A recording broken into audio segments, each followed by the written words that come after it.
নিরামিষের দিনে বাড়িতে কোনো সবজি না থাকলে বন্ধুরা আলু দিয়েই বানিয়ে নিন একেবারে ইউনিক দুর্ধর্ষ রেসিপি।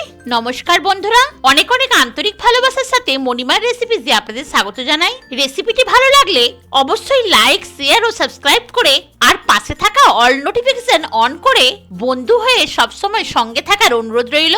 রেসিপিটির জন্য নিয়ে নিলাম 3টে সেদ্ধ আলু। আলুগুলোকে কাঁটা চামচে করে ম্যাশ করে নিলাম। তাতে দিলাম অল্প হলুদের গুঁড়ো, 1 চামচ ধনে, জিরে, মৌরি আর গরম মশলার ভাজা গুঁড়ো মশলা, একটু চিলি ফ্লেক্স, অল্প হিং, 1/2 চামচ জোয়ান হাতে ঘষে নিয়ে নিলাম। পরিমাণ মতো নুনের অর্ধেক বিট লবণ আর অর্ধেক সাদা নুন আর 1/2 চামচ চিনি দিয়ে ভালো করে সব মিশিয়ে নিলাম। বাইন্ডিং এর জন্য 2 চামচ ময়দা দিয়ে সুন্দরভাবে মেখে নিলাম। এবার হাতে তেল লাগিয়ে এইভাবে ছোট ছোট বল তৈরি করে নিলাম। ফ্রাই প্যানে পর্যাপ্ত পরিমাণ তেল গরম করে একটা একটা করে বল ছেড়ে দিলাম আর একটু ভাজা হলে তারপরেই উল্টে পাল্টে ভেজে নেব। প্রথমে তেল খুব ভালো করে গরম করে তবেই বড়াগুলো ছাড়তে হবে আর মিডিয়াম ফ্লেমে উল্টে পাল্টে ভালো করে ভেজে নিয়ে আলতো হাতে এইভাবে তেল ছেঁকে তুলে নিতে হবে। পরের ব্যাচের আলুর কোপ্তাগুলো একইভাবে ভালো করে ভেজে নিয়ে তেল ছেঁকে তুলে নিলাম। মিক্সির জারে নিয়ে নিলাম অল্প একটু আদা, 2টো কাঁচা লঙ্কা, 10-12টা কাজু বাদাম, 1 চামচ চালমগজ আর 1 চামচ পোস্ত।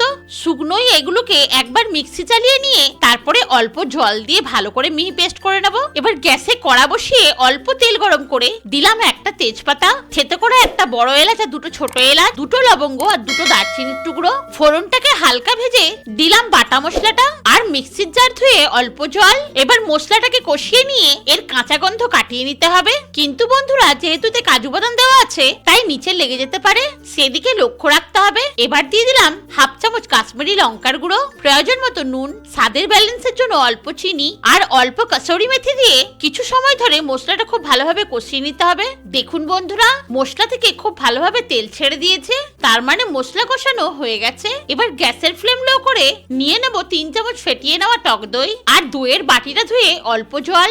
এবার দইটাকে মশলার সঙ্গে মিডিয়াম ফ্লেমে কষিয়ে রান্না করে নিতে হবে। বন্ধুরা, অল্প মশলা দেওয়া সত্ত্বেও এই দই আর বাটা মশলাটা এই নিরামিষ সাধারণ রেসিপিটার স্বাদ 10 গুণ বাড়িয়ে দেয়। মশলা থেকে খুব ভালোভাবে তেল ছেড়ে দিয়েছে। এবার দিয়ে দিলাম 1 গ্লাস গরম জল, তারপর খুব ভালোভাবে মিশিয়ে 2 মিনিট ফুটিয়ে নেব। ভালোভাবে ফুটে গেলেই দিয়ে দেব আলুর কোপ্তাগুলো আর আলতো হাতে মিশিয়ে গ্রেভির মধ্যে ডুবিয়ে দেব আর 2 থেকে 3 মিনিট খুব ভালোভাবে গ্রেভির সঙ্গে ফুটিয়ে নেব, যাতে করে প্রত্যেকটা আলুর কোপ্তা খুব ভালোভাবে গ্রেভি অ্যাবসর্ব করে। তারপর 3টে কাঁচা লঙ্কা দিয়ে আলতো হাতে ভালোভাবে মিশিয়ে রান্না করে একটু গরম মশলা আর 1 চামচ ঘি দিয়ে মিশিয়ে নিয়ে ঢাকা দিয়ে গ্যাস বন্ধ করে দেব আর 5 মিনিট পর ঢাকা খুলে পরিবেশন করে নেব। দেখুন বন্ধুরা, একটা আলুর কোপ্তাও কিন্তু ভেঙে যায়নি আর দেখে বুঝতেই পারছেন সুন্দরভাবে গ্রেভিও অ্যাবসর্ব করেছে আর গ্রেভিটা কতটা পারফেক্ট হয়েছে। আর টেস্টের দিক থেকে এর জুড়ি মেলা ভার। রেসিপিটা কেমন লাগলো কমেন্টে অবশ্যই জানাবেন আর নতুন বন্ধু হয়ে থাকলে সাবস্ক্রাইব করে পাশে থাকার অনুরোধ রইল। এত ব্যস্ততার মধ্যেও সময় বের করে ভিডিওটি দেখার জন্য আমি পরম কৃতজ্ঞ। ভালো থাকবেন, ধন্যবাদ।